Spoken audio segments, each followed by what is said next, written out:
태조 이성계가 무학대사를 보면서 이렇게 말했습니다. 무학대사님 참 돼지를 닮으셨네요. 이렇게 말을 했다고 합니다. 화를 낼 만도 하죠. 아니 갑자기 왜 나한테 돼지라 그래? 그랬는데 무학대사는 태조한테 이렇게 답했다고 합니다. 전하께서는 부처를 닮으셨네요. 깜짝 놀랐죠. 태조 이성계가. 아니 나는 대사님을 돼지에 비교했는데 어떻게 저를 부처라고 부르십니까? 그렇게 말을 하자 무학대사가 말합니다. 불안돈목. 다들 아시겠지만 부처 눈에는 부처만 보이고 돼지 눈에는 돼지만 보인다. 이 유명한 얘기를 했습니다. 어떻게 이 이후에 무학대사가 살아남았는지는 모르겠지만 옛날 이야기지만 어쨌든 이 이야기가 참 지금도 맞는 이야기입니다. 사람은 예나 지금이나 상관없이 자기가 보고 싶은 것, 듣고 싶은 것 그런 것만 보고 듣죠. 특히 SNS와 1인 미디어 시대를 살아가고 있는 이 현대의 우리들한테 이런 경향들이 더 뚜렷이 보여집니다. 유튜브도 그렇고요. 페이스북도 그렇고요. 인스타그램도 그렇고요.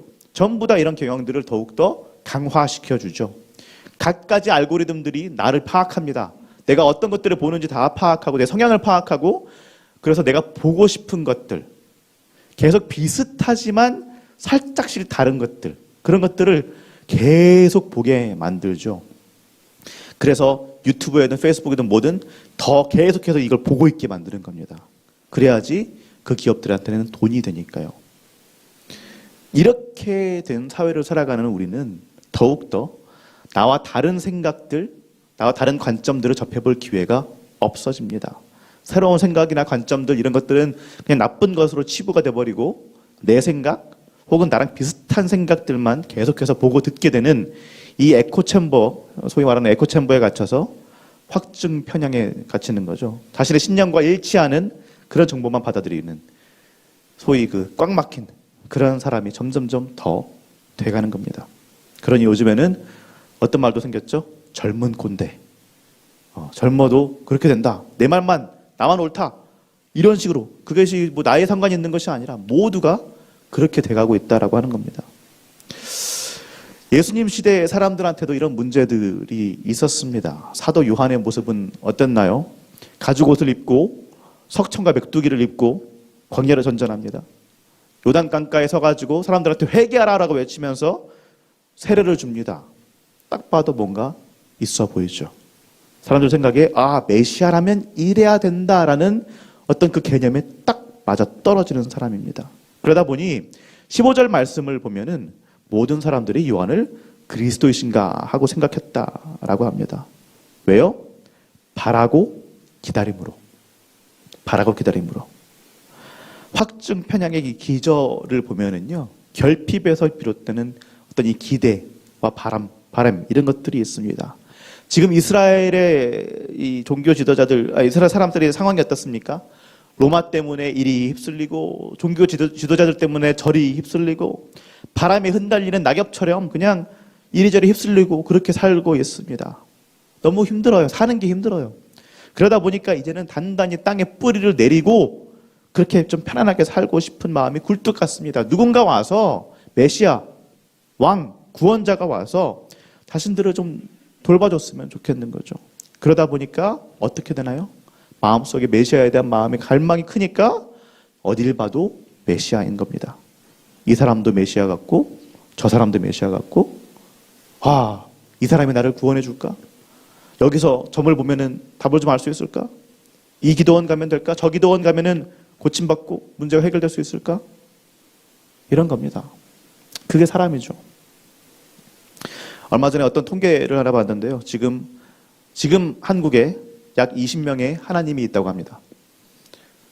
또 한 50명 정도의 예수님이 있다라고 해요. 1980년대에는 예수님이 최대 300명까지 있었다고 합니다. 이 좁은 땅덩어리에 300명의 예수님. 어떻게 이렇게 많은 하나님과 예수님이 있었을 수 있을까요? 만약에 제가 지금 밖에 나가서 내가 예수님이다! 라고 한다면 사람들이 와, 예수님이구나 할까요? 이러겠죠, 그냥. 이상한 사람이 다 있어. 그러겠죠. 그리고 성도님들은 저 사이비 뭐 그렇게 하면서 저를 이제 돌로 치진 않겠지만 쫓아내시겠죠.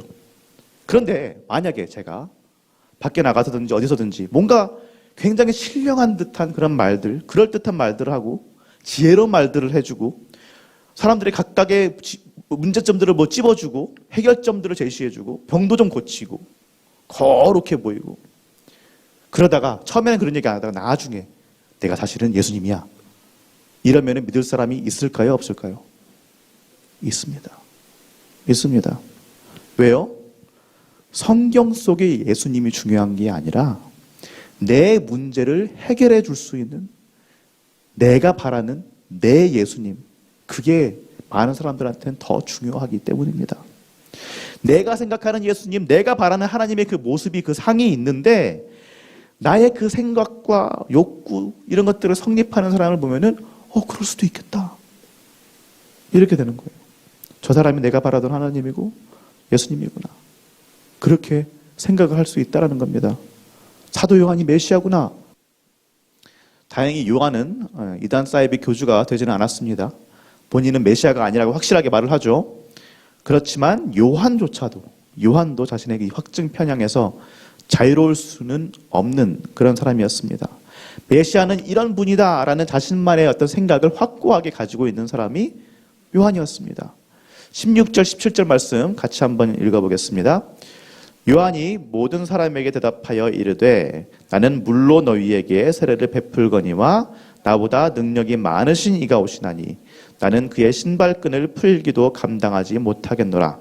그는 성령과 불로 너희에게 세례를 베푸실 것이요 손에 키를 들고 자기의 타작마장을 정하게 하사 알곡은 모아 곳간에 들이고 쭉정이는 꺼지지 않는 불에 태우시리라. 아멘. 맞는 말입니다. 그죠? 맞는 말이에요.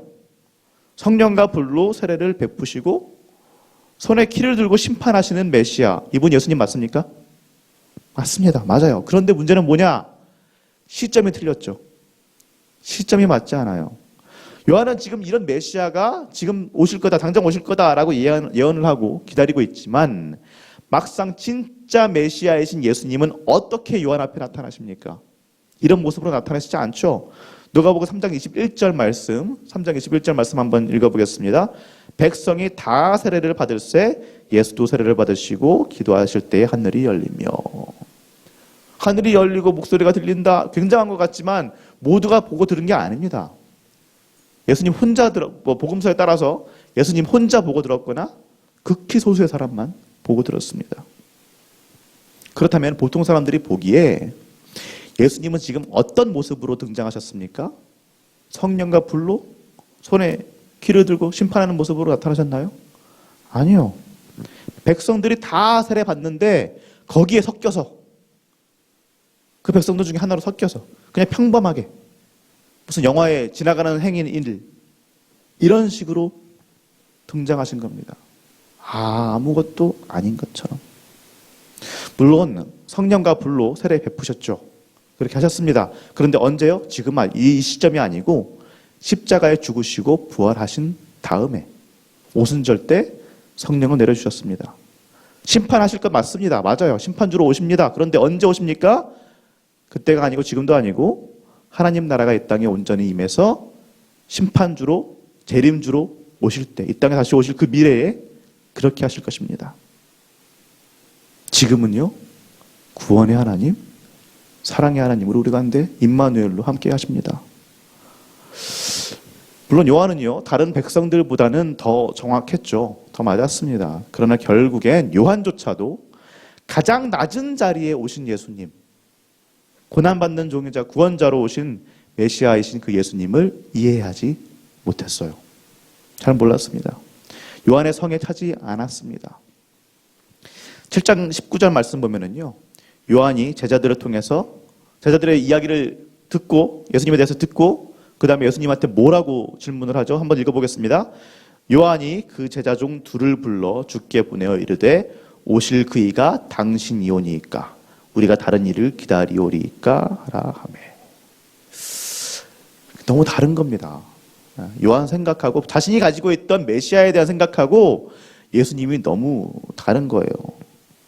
내가 기대하던 모습이 있는데 바라던 모습이 있는데 예수님은 그거랑 달라요. 분명 요한은 제자들을 통해서 예수님이 하시던 일들 다 보고를 받았을 겁니다. 그런데 지금 자신이 처한 상황이 너무 이 옥에 갇혀있는 이 상황이 너무 힘들고 지치는 거예요. 달라지는 거 없는 거예요. 오랫동안 지금 당하고 있는데 달라지는 게 없어요. 예수님이 정말 자신이 생각하는 그 강하고 능력 있는 손에 키를 잡은 그 심판주 메시아가 맞다면 빨리 로마를 심판하고 종교 지도자들도 물리치고 이스라엘을 구원하고 자신을 옥에서 꺼내줘야 되는데 지금 그런 현실이 눈앞에 보이지가 않습니다. 예수님이 지금 이 시간 이때까지 계속 하시던 게 뭐예요? 치유 사역이었죠. 이 이후에 보면 예수님이 지금 봐라 병자가 고쳐지고 있다 이 말씀하시잖아요. 그러니까 계속 치유하시고 정말 작디 작은 사람들, 죄인들 그 사람들하고만 같이 있는 거예요. 뭔가 엄청난 혁명을 일으키고 그러는 것이 아니라 그냥 정말 길거리에서 힘들어하는 사람들 붙잡고 그 사람들 고쳐주고 강인한 메시아를 바라던 요한의 눈에는 이게 성에 차지가 않는 겁니다. 그러니까 처음에는 예수님은 메시아구나라고 생각은 했을지 몰라도 점점점 그 믿음이 흐릿해지는 겁니다. 왜요? 자신의 생각과 다르니까. 사랑하는 성도님들, 예수님이 메시아라는 것, 이 명제 자체는 부인할 수 없는 현실입니다. 그렇죠? 이건 그냥 팩트예요. 이 사실 자체에 대해서 우리가 그걸 믿든 안 믿든 이것이 사실이라는 것, 이게 팩트라는 것은 변함이 없어요. 아무런 상관이 없습니다. 그런데 우리가 가지고 있는 이런 잘못된 기대들 혹은 잘못된 생각들 때문에 우리가 이 사실을 받아들이지 못한다면 혹은 예수님이 메시아시다라는 이 대명제를 잘못 이해한다면 그렇다면 그건 우리한테 큰 문제가 될 수 있습니다. 기대하는 것 좋습니다. 꿈 가지는 것 아주 좋습니다. 그런데 그 기대와 그 꿈이 예수님의 현실, 이 성경 속에 드러난 이 성경 안에 완벽하게 다 드러나 있는, 다는 아니지만 어쨌든 드러나 있는 그리스도 예수의 현실에 입각해서 가진 꿈과 기대가 아니라면 그 기대와 꿈은 한낱 망상이 될 수밖에 없습니다. 말씀 가운데 맞닥뜨리는 예수님의 모습하고 내가 기대하는 예수님의 모습하고 다를 수 있습니다. 무리들은 어땠습니까? 로마를 몰아내고 종교 지도자들의 그 무거운 짐을 그냥 벗겨줄 수 있는 그런 강한 메시아를 원했죠. 그런데 그들의 바람과 상관없이 예수님은 예수님의 일을 하셨습니다. 예수님의 일을 했어요. 그러니까 무리들이 어떻게 했습니까? 십자가에 못 박아라! 소리를 쳤죠. 자신들의 기대를 충족해주지 못하니까 바로 돌아서서 십자가에 못 박아라 라고 외쳤습니다. 결국 그들은 예수님을 따른 것이 아니라 예수님을 통해서 자신들의 꿈과 기대를 따라갔습니다. 요한도 그랬죠. 요한도 자신이 바라던 어떤 심판주의 강한 메시아의 모습을 예수님이 충족시켜주지 않으니까 바로 묻는 겁니다. 저희가 다른 메시아를 좀 기다릴까요? 당신이 맞습니까?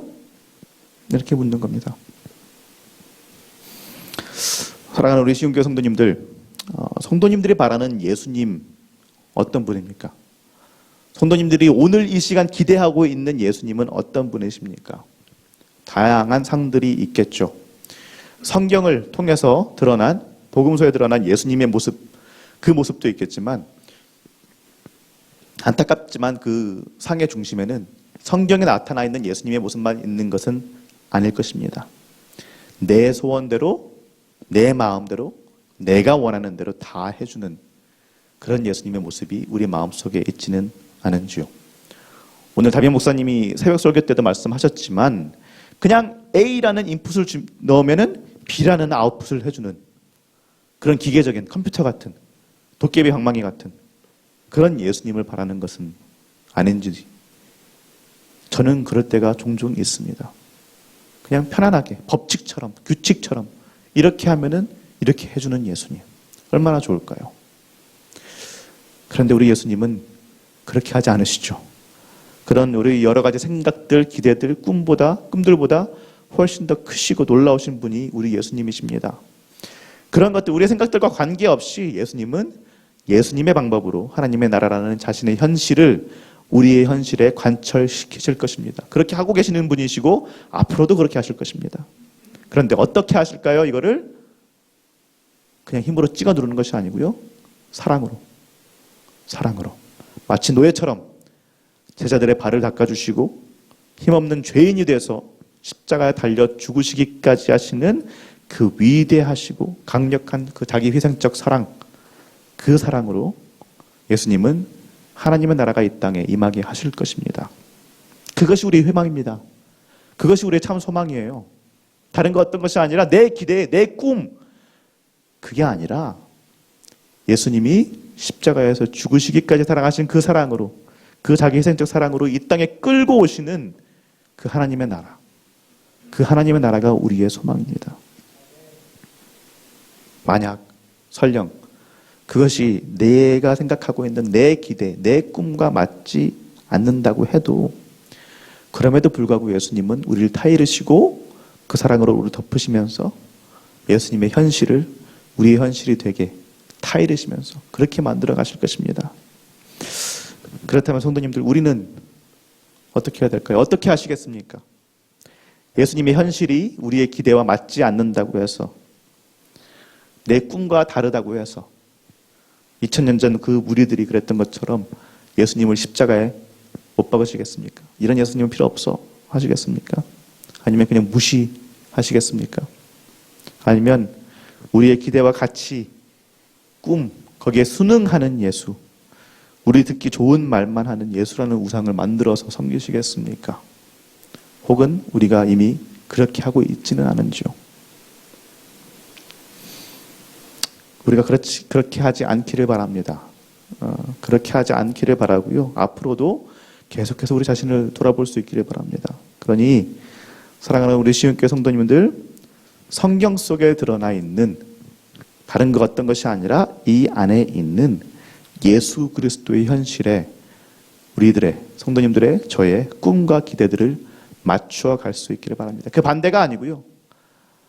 아버지 뜻대로 마옵시고 내 뜻대로 그렇게 기도하지 말고요. 아버지의 뜻에 맞게 우리가 우리 자신을 맞추어 갈 수 있기를 바랍니다. 근데 이게 말이 쉽죠. 그죠? 말이 쉽죠. 안 돼요. 안 됩니다. 절대 안 됩니다. 말은 이렇게 하지만 저도 그래요. 기도할 때마다 안 됩니다. 이게 얼마나 힘든 일입니까? 그래서 사도 바울이 말한 것처럼 우리는 어떻게 해야 돼요? 매일 나 자신을 쳐야 되는 겁니다. 매일 치는 거예요. 매일 하나님 앞에 나 자신을 돌아보고 결단해야 되는 겁니다. 오늘 내가 어떻게 살 것인가? 오늘 내가 어떻게 기도할 것인가? 내 생각, 내 이념, 내 정치 성향, 뭐가 됐든지 간에, 내가 가장 중요하게 생각하는 것이 뭐가 됐든지 간에 상관없이 그것이 종교라는 이름을 가졌다고 할지라도 그것이 성경의 앞에 드러난 예수님의 현실과 동떨어진 것이라면, 거기에 비교해 봤을 때 그것과 다르다면 우리는 이거를 내려놓을 수 있어야 됩니다. 그 의지가 일단 있어야 돼요. 그래서 기도하는 겁니다. 그죠? 이를 위해서 우리가 성령 하나님의 도우심을 구해야 되는 것이고, 이걸 위해서 우리가 기도를 해야 하는 겁니다. 성령 하나님께서, 우리가 그분의 도우심을 구할 때 성령님께서 예수 그리스도의 그 하나님의 나라에 대한 확신을 우리에게 주실 것입니다. 예수님의 현실, 그 하나님의 나라의 현실이 우리의 기대, 그 어떤 꿈보다 100만 배, 1000만 배 더 아름답고 더 위대하고 더 좋은 것이라, 나를 위해 좋은 것, 우리를 위해 좋은 것이라는 것을, 그 믿음을 계속해서 주실 것입니다. 그런데 문제는 뭐냐면 이게 한 번 받고 끝나는 게 아니라는 거예요. 우리가 얼마나 바람이 흩날리는 겨와 같은지, 그렇게 위대한 정말 하나님의 도우심이 있고, 그래서 깨달음을 얻고, 그렇구나, 하나님의 나라가 나에 있어 모든 것이구나, 먼저 그의 나라와 그의 의만 구하면 되는구나 확신을 해도 다음날 되면 어떻게 돼요? 그래도 이건 있어야지. 저도 그래요. 저 목사님도 다 그럴 겁니다. 그게 사람이거든요. 그러니까 기도합니다. 그래서 기도해요. 계속해서 성령 하나님의 도우심을 구하는 겁니다. 성화의 과정이라는 것이 그냥 뭐 알아서 하시겠거니 하고 있는 게 아니고요. 기도로 내 자신을 치면서 하나님과 함께 걸어가는 그 삶 자체거든요. 그렇게 우리가 살아갈 수 있기를 바랍니다. 그러니 우리가 함께 기도할 수 있기를 바랍니다. 예수님이 가르치신 것들, 그 모든 것들 기억나게 하시고 우리를 도우시는 보혜사 성령 하나님께서 우리와 함께 하시고 계십니다. 그분을 의지할 수 있기를 축원합니다. 우리가 우리 것들을 내버리고 예수님을 붙잡을 수 있도록 기도하시기를 축원합니다. 또 우리 입술로 기도한 대로 아무리 어렵다고 할지라도 포기하지 않고 계속해서 하나님이 우리에게 허락하신 이 삶을 행복하고 풍성하게 하나님의 뜻대로 살아내실 수 있기를 우리 모든 성도님들 주 예수 그리스도 이름으로 축원합니다.